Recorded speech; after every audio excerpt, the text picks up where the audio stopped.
welcome to Daily Word. Ako si Brother Vic Janela and yung verse natin for today is coming from James 5:13.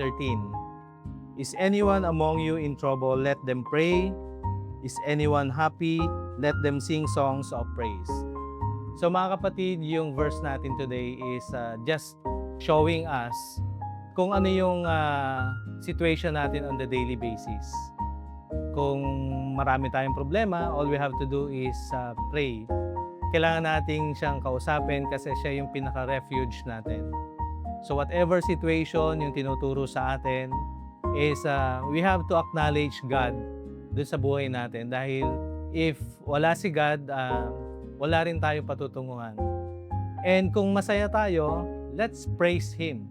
Kasi yun naman yung nararapat nating gawin para sa Kanya. Let's praise Him. Kung happy tayo, let's praise Him. Let's sing a song. Kahit yung mga boses natin is hindi pang singer talaga, but yung heart natin is kumakanta sa Kanya.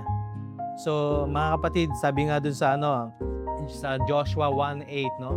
Yung mga salita niya is dapat nating inaalam day and night. Imagine, yung marami tayong nagagawang mga sa buhay natin na pinagkakaabalahan, especially yung mga social medias. Almost daily din yon, day and night, nagso-social media tayo. Pagkagising nga lang sa umaga eh. Pero mas importante yung daily is pagkagising pa lang sa umaga, siya na kagad yung kinakausap natin. Gusto ko pang i-share to na sinabi din sa Philippians 4:6. Do not be anxious about anything, but in every situation, be prayer and petition. With thanksgiving, present your request to God. So mga kapatid, let's all remember that God is always with us. We should always give thanks to God.